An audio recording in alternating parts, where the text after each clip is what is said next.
Olá, vamos falar de análise de balanços para investimentos e vamos trazer para vocês mais uma empresa que também apresentou seus números referentes ao primeiro trimestre do ano de 2024. Estamos trazendo as informações do primeiro trimestre, encerrado dia 31 de março, até porque todos os balanços são apresentados trimestralmente. Então nós tivemos dia 31 de março, o primeiro trimestre, vamos ter agora dia 30 de junho, o segundo trimestre, cujos balanços serão divulgados praticamente lá no final de julho ou até o dia 15 de agosto aproximadamente, nós teremos as informações do segundo trimestre. Portanto, no momento, as últimas informações que nós temos da companhia é justamente do dia 31 de março, primeiro trimestre de 2024. Estamos falando aqui da Unicasa Indústria de Imóveis S.A., a Unicasa que já passou pelo canal, estamos atualizando as informações, sempre atendendo a solicitação dos nossos inscritos, e quem sugeriu a Unicasa foi meu amigo Antônio Nogueira. Ô Antônio, uma honra contar com a sua presença aqui, muito obrigado pela participação, muito obrigado pela sugestão, e caso também vocês queiram outras empresas, é muito fácil, basta entrar aqui, ó, canal Silas Negrif, manda a sua sugestão, aproveita, faça inscrição, dá o like e venha junto conosco construir e repartir conhecimentos. E naturalmente que hoje estamos vivendo aí períodos de turbulência na Bolsa. Primeiro semestre foi ruim, uma queda generalizada aí na Bolsa, aproximadamente 8%, que a Bolsa despencou ao longo de todo esse primeiro semestre aqui, devido a uma série de turbulências que nós tivemos, não só na economia nacional, como também na economia internacional. A evasão de divisas, né, a saída de recursos da Bolsa foi maciça nesse primeiro semestre. E todo esse capital que sai e vai procurar portos mais seguros, mais confiáveis, naturalmente que tão logo sintam uma certa confiança na economia brasileira, a tendência é que esses capitais retornem para empresas boas, razão pela qual sempre nós temos que identificar quais são as melhores empresas através dos números que elas apresentam. E aí, a partir desse momento, a gente já vai ter uma ideia de, na hora do retorno do capital, quais as empresas que serão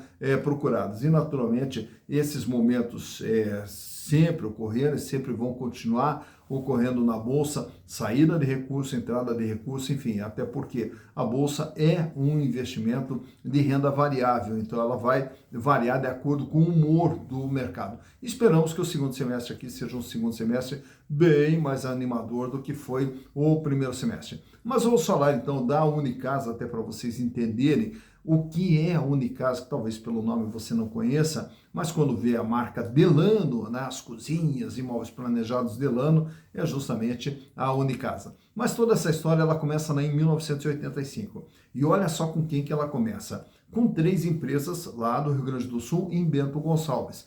Grendene, a Telasul e a Posa. As 3 empresas se unem justamente para criar uma indústria de móveis lá na cidade de Bento Gonçalves, no Rio Grande do Sul.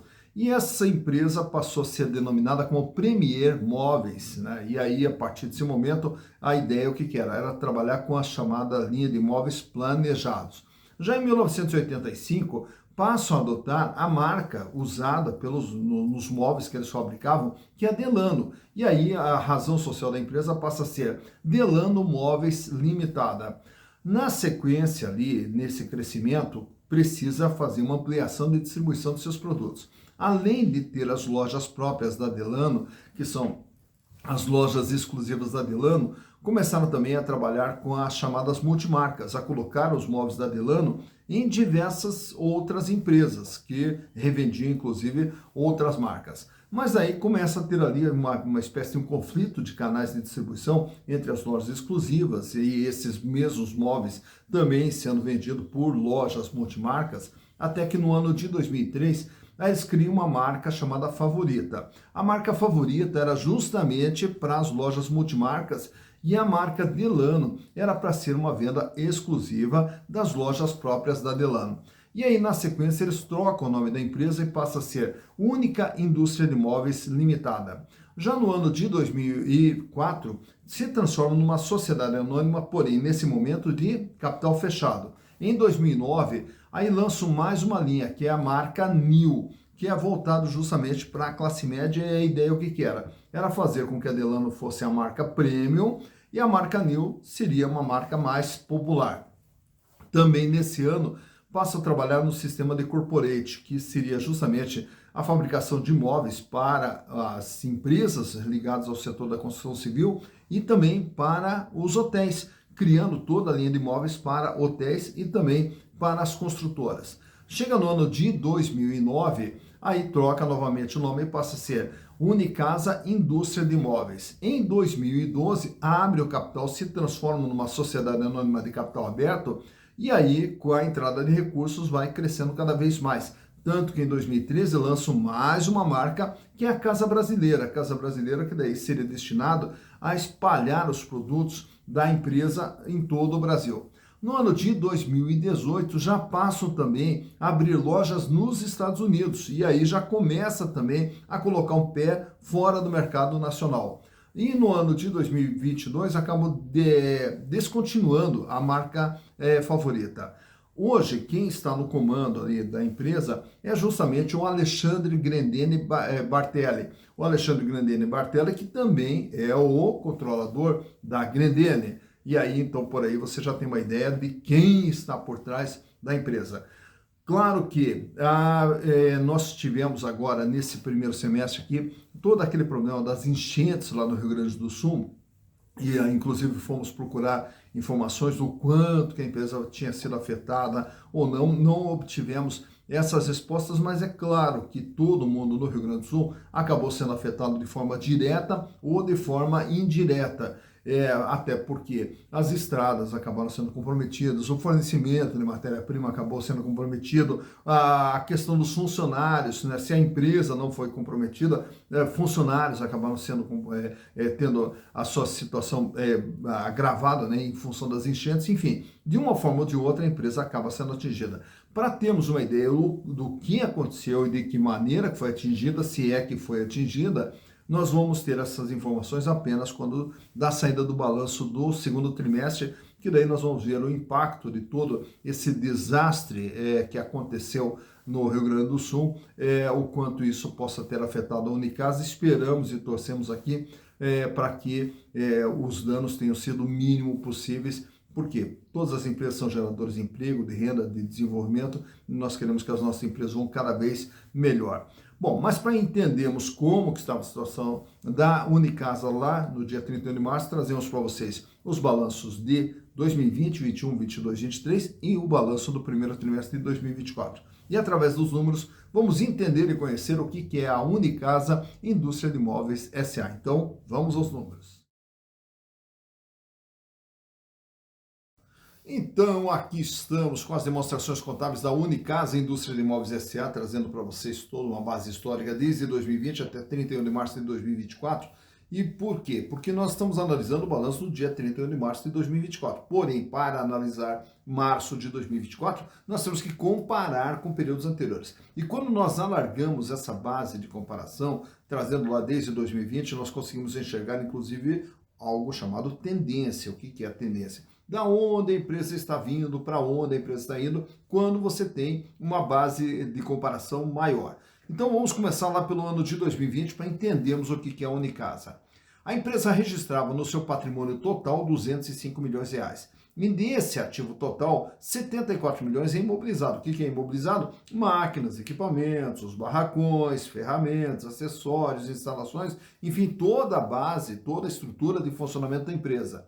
Porém, para essa estrutura aqui produzir, ela necessita de capital de giro, que é o visto aqui nesse quadro amarelo, no ativo circulante, que são os recursos que a empresa usa na sua movimentação, para geração de receitas e também para a geração de resultados. E esse ativo circulante lá em 2020 era de 107 milhões de reais, o equivalente a 52,2% de todo o patrimônio.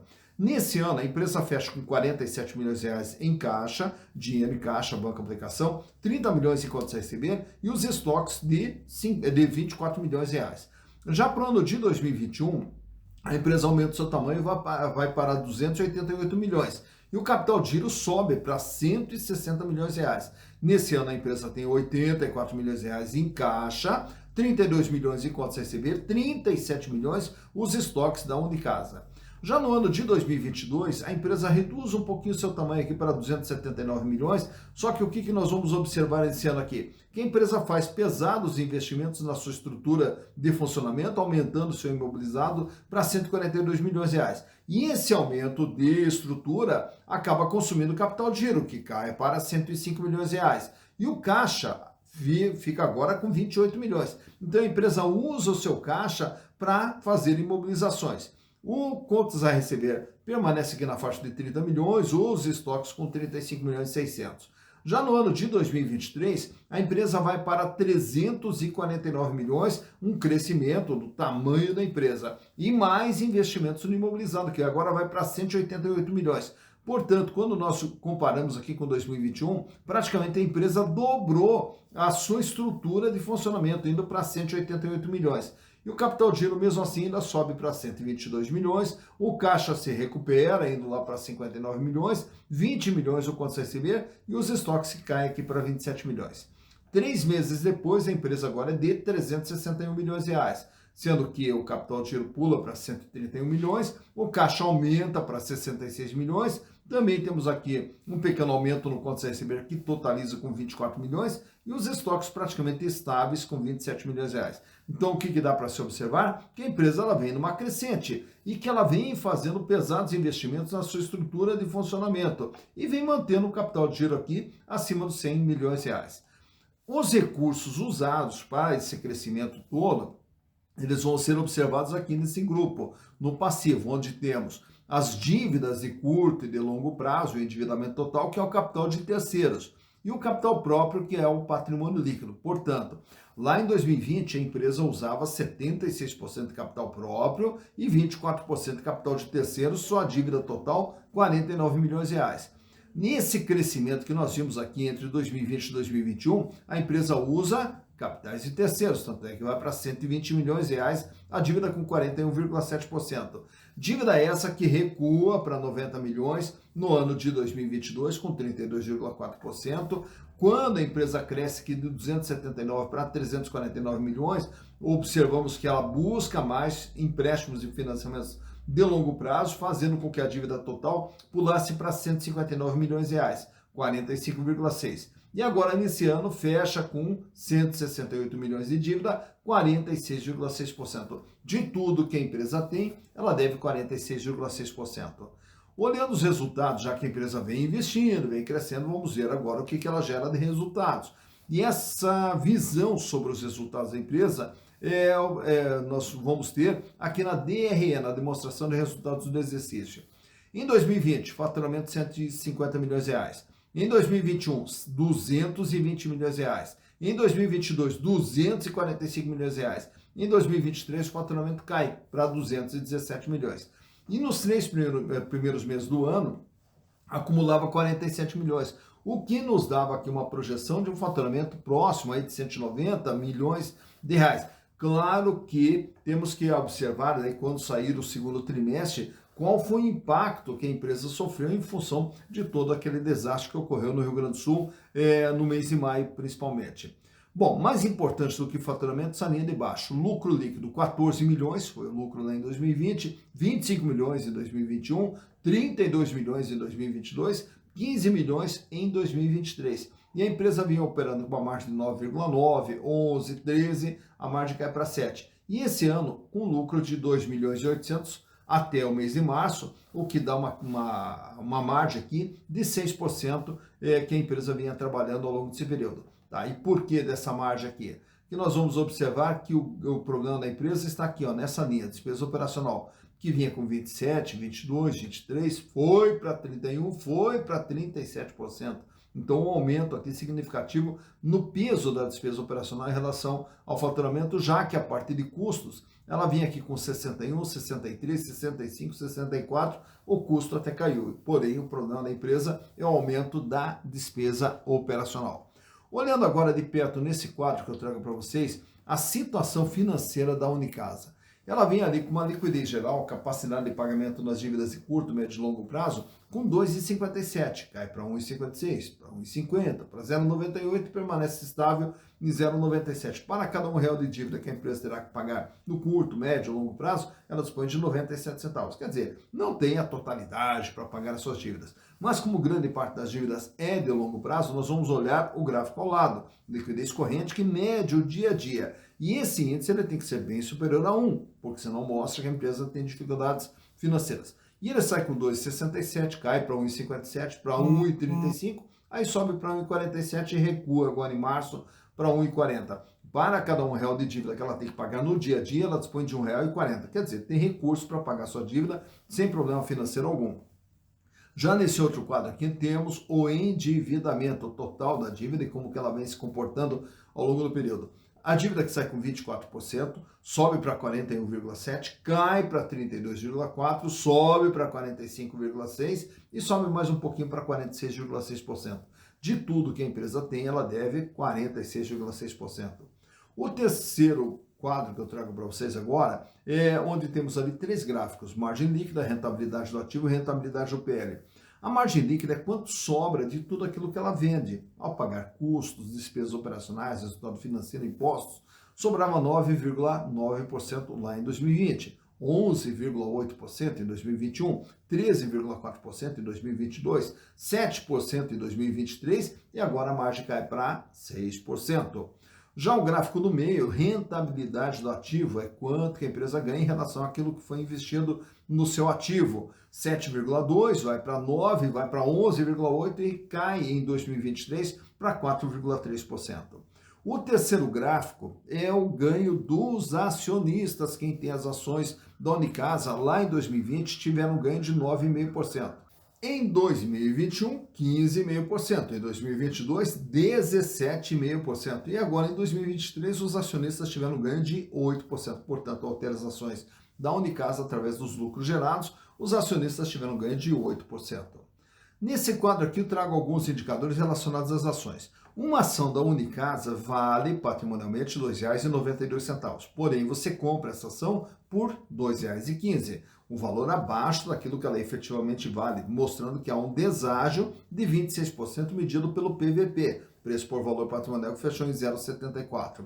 Lucro por ação nos últimos 12 meses, 22 centavos, o que dá uma rentabilidade de 10,23% para quem comprar as ações da empresa. Dividendos por ação, previsto agora para 2024, 20 centavos a título de dividendos por ação, o que dá um yield de 9,34%, que é o retorno de caixa para o bolso do acionista. Relação preço/lucro, 9,77%, mostrando que, ao comprar as ações da Unicasa, os acionistas vão levar um pouquinho menos de 10 anos para ter o retorno dos seus investimentos através dos lucros gerados. Free float, 27,4% das ações circulam livremente no mercado, fora da mão dos controladores. E lembrando mais uma vez que o controlador que tem 41,7% das ações da empresa é o Alexandre Grendene Bartelli. E aí, naturalmente, vamos ter aqui outros investidores, como o próprio Opportunity, que tem também 10,22% das ações da empresa. E o tag along é de 100%, isso quer dizer, se a empresa for vendida, é garantido para os minoritários o mesmo tratamento que for dado aos majoritários. Aproveitando aqui, trazemos para vocês também nesse gráfico aqui extraído do Google, como que vem se comportando o valor das ações da Unicasa nos últimos 5 anos. Então, começando lá pelo ano de 2019, vejam lá que a ação era cotada ali na faixa de R$ 3,70. Ainda em 2019, a ação ela dispara, ela passa dos R$ 6. Só que daí vem a pandemia, você vê logo no começo do gráfico aquela queda ali, a ação volta ali praticamente para a faixa de R$ 3,20, R$ 3,30, aí depois ela volta ali para o patamar acima de R$ 4,00 durante o ano de 2020, começo de 2021. Em 2021 ela sobe, passa dos R$ 5,00, só que não se sustenta. E aí começa uma série de quedas, como você vai vendo no gráfico ali, até chegar em 2022, uma cotação abaixo dos R$ 3,00 ali. E aí, na sequência, em 2023, sobe um pouquinho, mas acaba não se sustentando, se mantendo ali abaixo dos R$ 3,00. E agora, entra 2024, você vai vendo no finalzinho do gráfico ali uma tendência de queda, tanto é que ela chega com uma cotação de R$ 2,15 no dia da gravação desse vídeo. Então, por aqui você vê quando que as ações da Unicasa tiveram seu maior valor, quando que elas tiveram seu menor valor e como que vem se comportando o valor das ações da Unicasa SA. Tá então, mais uma empresa analisada, a Unicasa Indústria de Imóveis S.A. E agora você já viu quem está por trás dela também, toda a empresa Grenene, né? O Alexandre Grenene Bartelli, que está por trás dessa empresa. Então, existe ali muita força por trás da empresa. E daí conhecido também os números, como que vem sendo o desempenho da empresa e toda essa parte de interpretação, porque há pouco eu falei sobre a questão de saída de capitais da bolsa, volta de capitais, etc. E aí, naturalmente, que todos os investimentos eles têm que ser feitos em empresas que sejam lucrativas, empresas que não estejam endividadas, empresas que tenham capital de giro para poder assegurar a continuidade das suas operações. E todo esse processo é basicamente visto através da análise de balanço, essa ferramenta maravilhosa que nos dá uma visão. Eu sempre comparo que a análise de balanço é como quando você faz um exame médico, que faz toda aquela bateria de exames, o exame de sangue, que vem todos aqueles indicadores. Basicamente, a análise de balanço ela nos mostra isso, como que está a saúde econômica e financeira de uma empresa.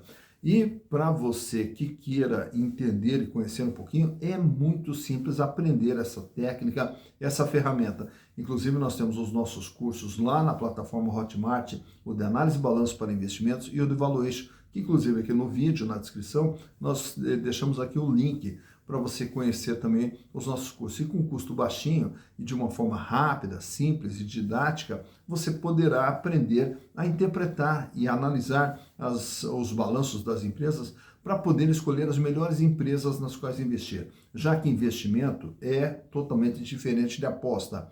O investimento requer estudo, pesquisa, conhecimento e interpretação dos números. E é isso tudo que o curso se propõe ali ensinar a interpretar todos esses números para poder escolher as melhores empresas. Então, não perca tempo, com custo baixinho, com todo o material de apoio, planilha, apostila, você vai poder aprender análise de balanços e eu estarei aqui à disposição para esclarecer dúvidas que porventura possam surgir. Dito isso, bons investimentos para vocês!